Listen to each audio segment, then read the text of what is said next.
Good afternoon. My name is Fireweed, and I'm speaking to you from Denman Island. I'm wearing my Planting and Protecting Trees for the Future hat again at the moment. PPD4F is a committee associated with the Denman Island Climate Action Network, and Denman is located on the unceded territory of the Comox First Nation, as well as the shared territories of the Kwakwaka'wakw and Coast Salish peoples. I'm joined this afternoon by my fellow Islander and fellow climate and social justice activist Yvon Raoul. Yvon has recently returned from Fairy Creek, where he has been on the front lines in defense of the last remaining old growth forests on Vancouver Island. Yvon was recently arrested in an act of civil disobedience in defense of those forests, and as he'll be sharing with us today, his interaction with that movement and the people involved have been deeply moving, although there are, of course, many ways we can participate. Going and attending blockades is an incredibly important thing for all of us who have the ability to do if we possibly can. So welcome, Yvon. The arrest is probably the least important action that I've done. The most important thing I've done is being with absolutely wonderful. This youth energy is absolutely stunning. Um, I see the students I had in my classroom growing up, maturing, and getting so much inner power that is transmitted to adults. And this is the linkage. This is the linkage that I want made. We need elders, senior citizens, people who have maybe lost a bit of hope in what's happening, um, people who have gained into cynicism and less hope. Well, I could tell you, my experience has been knocking off this cynicism. I was absolutely driven by these people. Let's just roll back a tad here for viewers who may not be as familiar with the circumstances up in the blockade areas as you are, and I am to a lesser degree. Now, my understanding is that you had decided maybe about a month or so ago to go up and possibly get arrested at that time, but you really just kind of wanted to check things out. And you had a very powerful experience then, didn't you? I don't want to over focus on the arrest because I'm hearing you say that that was not as significant for you as other aspects of this experience. But it is very important that we build those numbers to press the point that there is growing social dissent. Am I correct there? Yes, I think it's important to mention too that this, obviously, the original drive was the visual thing, the trees, the absolute beauty of that forest. But that's just a catalyst. It's gone way beyond that. Yes. This has to do now about human beings. It has to do about First Nations. It has to be about getting confidence in our human dignity again. Mm-hmm. Something that has been eroded, by, I would say, a form of uh, an economy. I hate to mention the C word, the capitalism, but I think we need to mention that it is connected to the way we interrelate economically. This system has given us so much wealth and benefits, but it has brought also a lot of pain. Inequality and a sense of also a separation between people. People feel isolated.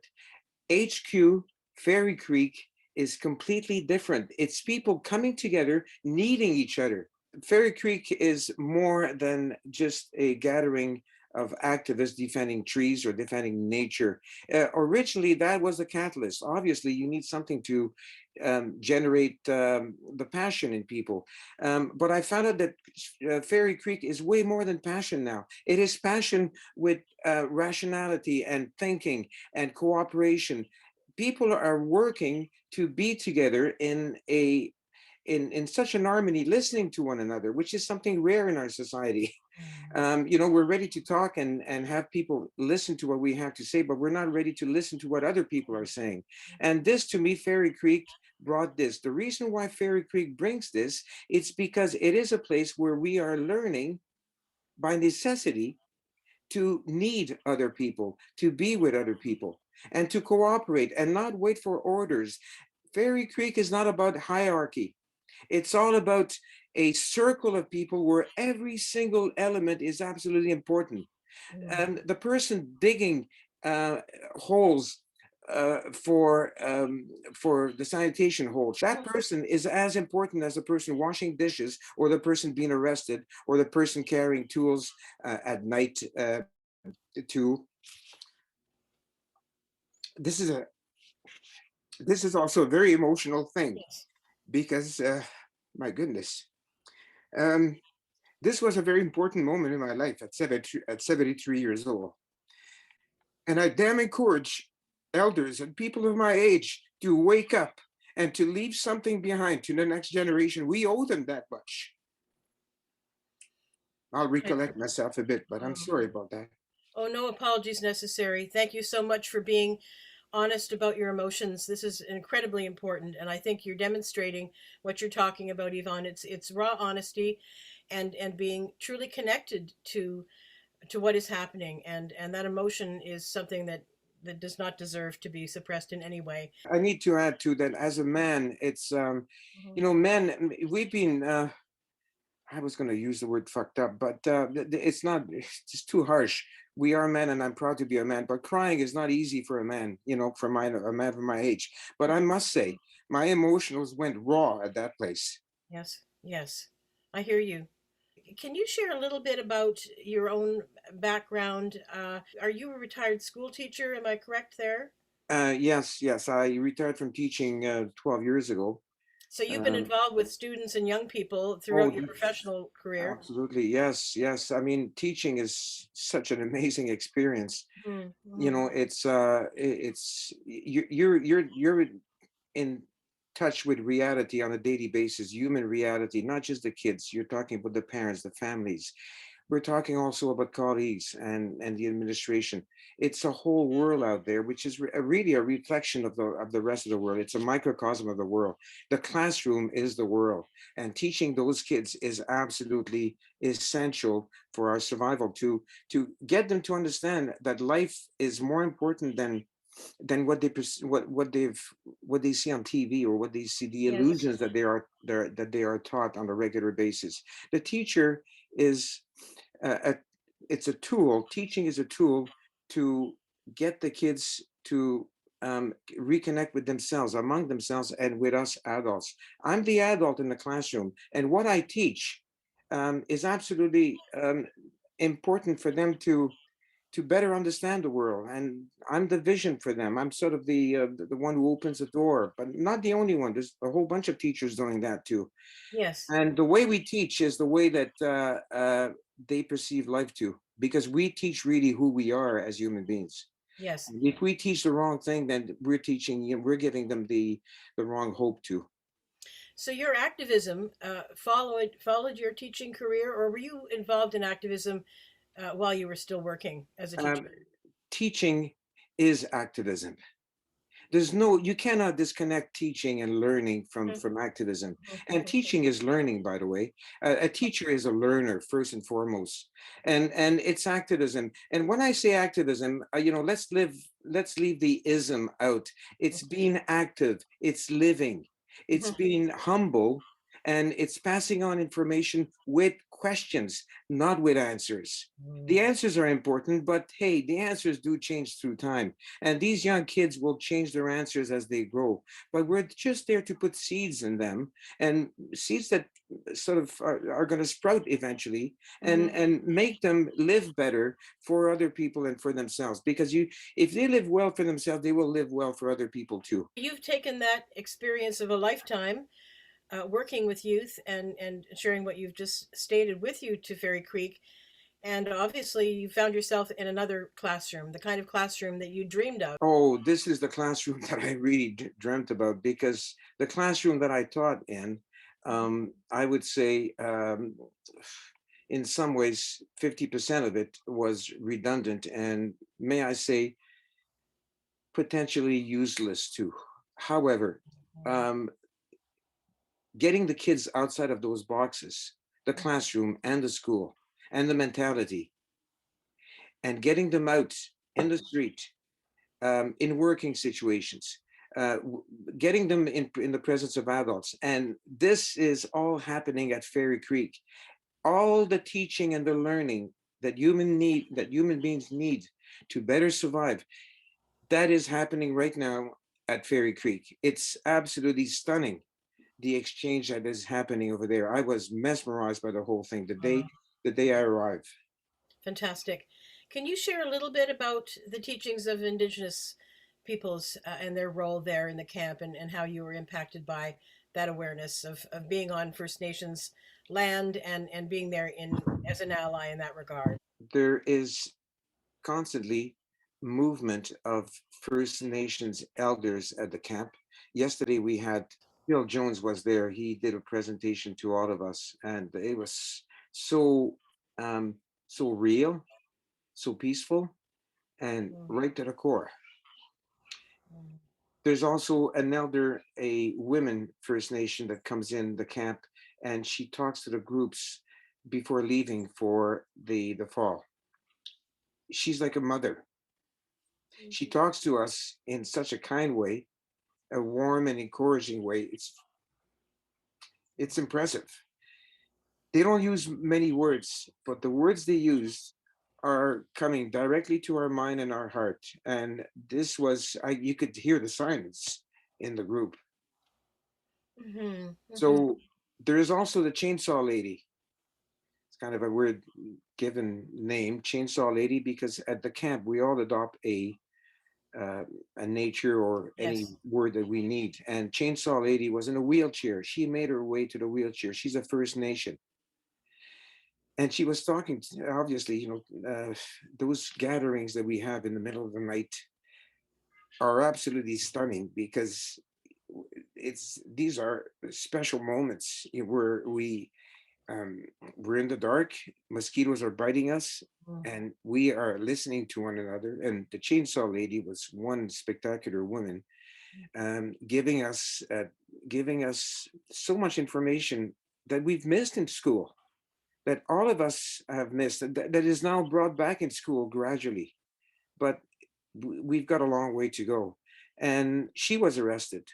She didn't go to the fall, but she did a road blockade, and there's videos on that, I think, and you could see the chainsaw lady somewhere in one of these videos that are probably all over the place. Mhm, mhm. Can we talk about your arrest? Are you comfortable, so that those who are thinking of Yeah, going up there to engage in that manner of civil disobedience have a sense of your own experience, Yvonne? yeah. This arrest was obviously a highlight, but it's. I'm saying it was a highlight for the young people more than for me because I was arrested before in different circumstances, and Not at Fairy so Creek. not Fairy Creek, but there's been several arrests being done, and I'm fine with this. Look, at my age, I've got nothing to lose. Okay, I could Sure. be arrested. I don't mind going to jail and all that. It's fine with me. Hmm. Now, I guess I was there as a support for all these young people who were with me. We were five with our hands inside a dragon, which is a tube sort of encrusted in concrete. And this is commonly called a hard block. Am I right? It's a hard block, yeah, but Yes. the hard block I was in was a special hard block because five people were connected to the same hard Wow. block with five tubes or a dragon inside these tubes. It took the RCMP 6 hours to dismantle the whole thing. Oh my gosh. So we were there for 6 hours, but before that, we were also connected to this hard block for about 13 hours on and off because every time the RCMP was showing up, we had to run and sort of get our hand back in those tubes.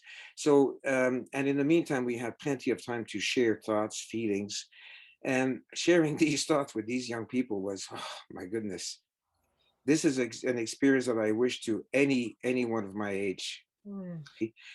But you know what? The young people who were with me, I was really the elder there. Oh. They really welcomed my presence. They felt that I was, and somehow they needed approval from an elder. They needed to know that people of my generation were on their side. And this is absolutely essential. There is a communication happening now at headquarters. There's a flow of information between generations. This is something missing in our society. Mm. We're totally disconnected. We need to start talking with young people. We need to listen to them. I did spend more time listening to them than talking to them and lecturing them. They have so much to say, so much is on their soul, on their mind. Mhm, mhm. Thank you for that, Yvonne. I really appreciate that. Um, Mhm. so the arrest did happen. Um, it was done with the RCMP. Did get a lesson out of this too. They were humbled by what we did. You could read in their eyes. I don't have. I think I have enough intuition to get a feeling of how these people are thinking. You look at their face, their demeanor, the way they move around, even the way they apologize for what they were doing. Um, they treated me incredibly well. They Mhm. knew that I was an elder there, and in some ways that I was protecting these kids. In some, I really feel I was like a dad or father for them.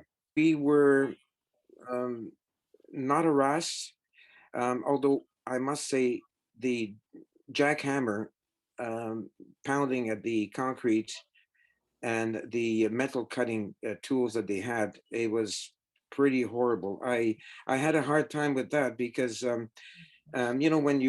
when you cut a tube, you got the sparks flying on your hand, and it was so I got a bit of a burn on my hand here. Oh my gosh. Um, However, I managed to sort of pull on the chain as far back as possible.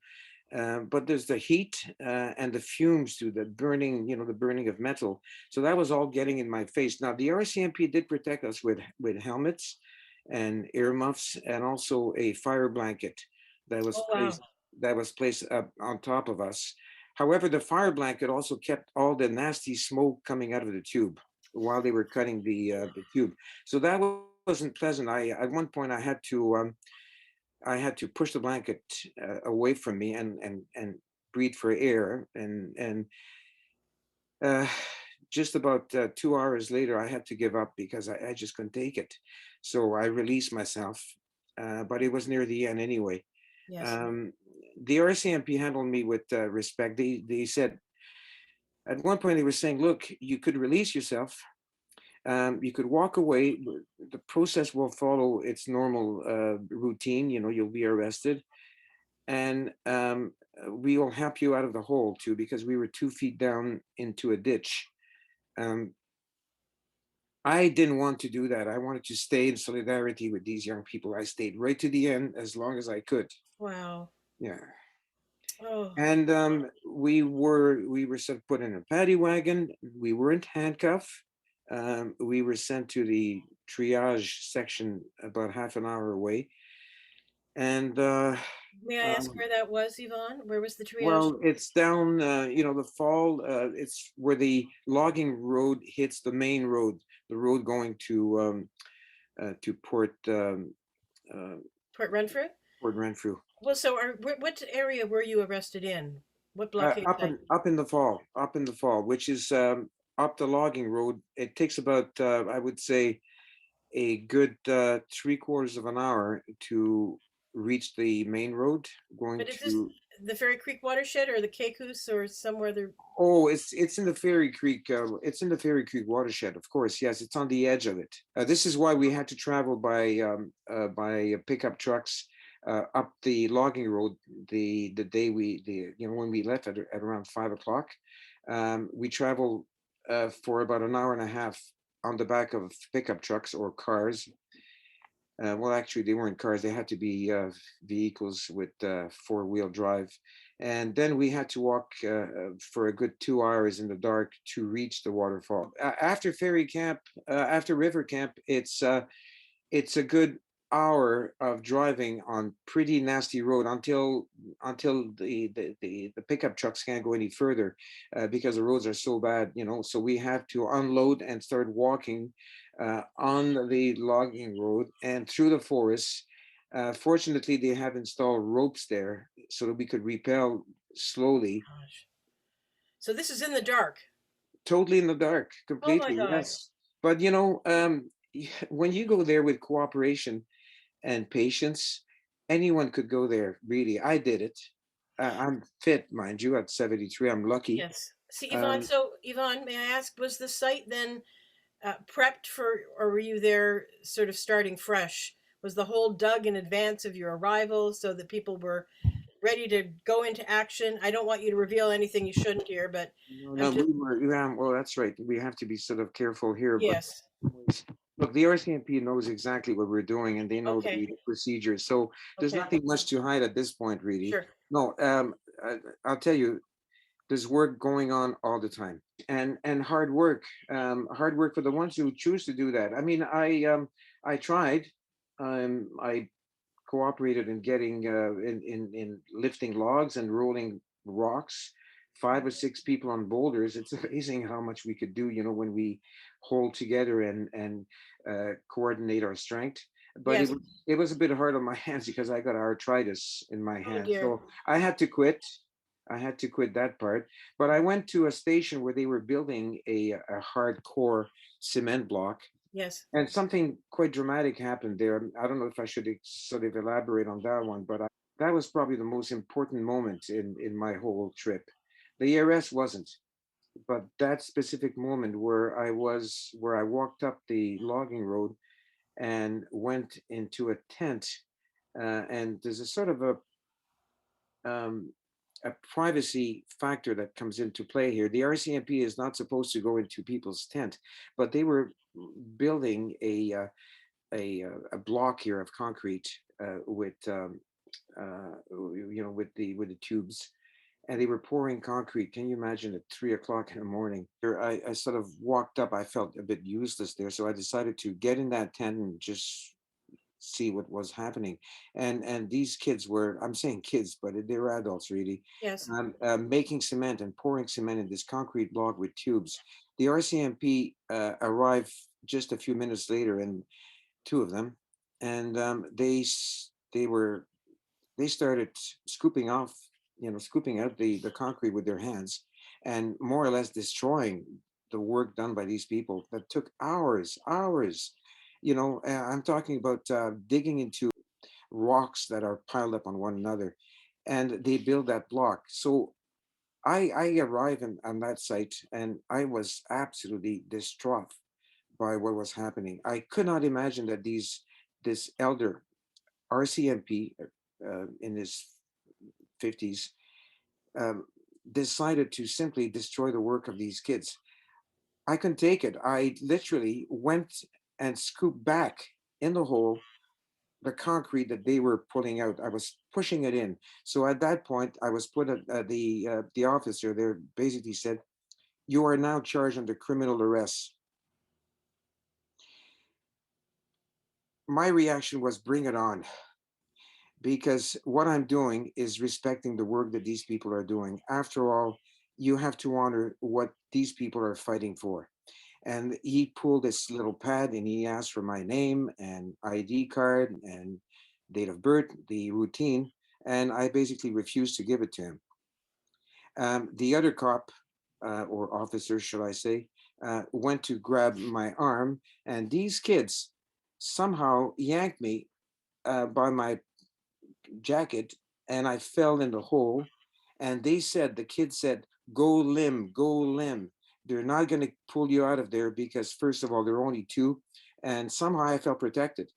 And I ended up saying, "Come and get me. I won't resist, but you'll have to carry me." Yes. And somehow these officers said, "We will get you tomorrow morning." And they left. I see. And I see. at that point, you had the whole camp just rushing in because there was a lot of noise and howling and so on. And to me, it was me giving these young people a sense, a feeling of sometimes you have to react on the moment in a peaceful way, but you have to be totally proactive and do something which is going to be constructive. They protected me, and I felt so good about that. So this was, and it's such an important moment. That was the most important moment for me. I see. Thank you.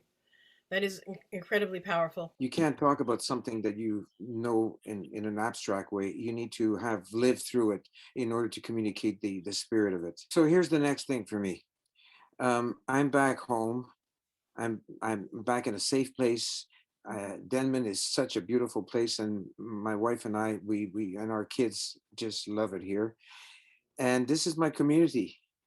And I want to speak to this community, to listen to them, and to say what they have to say about potential participation on their part in helping those young people. And participation doesn't mean that you have to go and be arrested. It's that's a minor thing. It's the presence that you would have at headquarters where you could be helping everyone. There's all kinds of work to be done there. You know, these young kids need to be liberated from the task of digging holes for toilets or washing dishes or preparing food. They need to get together, climb on those trucks, and head. You know, go to the defense line. It's such an experience for them. You know, it's a wonderful experience, and we could do the dishwashing and we could do the rest of the stuff. We could also write letters, and handwritten letters are way better than the I would say impersonal emails. So, Yes. and the phone calls are important, or encouraging other people to do the same thing. Get your kids and your grandkids to think about it. Don't force them, but tell them that this is a possibility, this is a life experience that they will miss if they don't go there. And they will grow as human beings in just in the perfect way. There's so many ways you could also raise money, and you could send supplies, get Yes. connected to our group. My goodness, let's do something about it. Thank you, Yvonne, and I'm very happy to reassure you that there all of the examples that you've mentioned are underway, and we just need to scale them up. If we could go back to your initial prompt, Yvonne, to really speak to our generation, those of us who were very have been active for decades now on this issue, we can continue to do the work without necessarily following through on the hard physical labor aspect that's involved. I hear you saying that there is a role for everyone, regardless of their physical ability. And so, are you saying it's okay then if someone in our age group who may not be as fit was to go and say, hey, I'm not even necessarily sure I want to be arrested, but I understand this infrastructure is as important. Can I help out in the kitchen? Can I do this or can I do that? Is that something that you found easy for people to do when they get up there? There's a job for everyone. I mean, Yes, even talking to newcomers who are just arriving and want to know what's going on.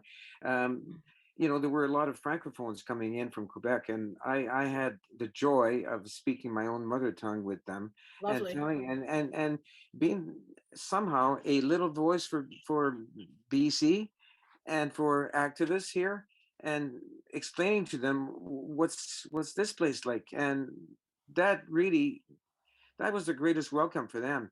They felt in trust, confident. I linked them with activists walking by. They took care of them. They walked them around, and you know. So I'm saying, if you can't do things with your hand, you could do things with your mind. In your You could heart. do things in your heart, and everyone is welcome. Okay, I think let's call it a wrap, shall we? Sure. Thank you, everyone, for joining us today, and especially Yvonne and all of the folks that supported him, and on behalf of all of us, really, and our future generations. Just keep us posted, and we will support you in any way. Absolutely. Thank you so much, Fiery Reed.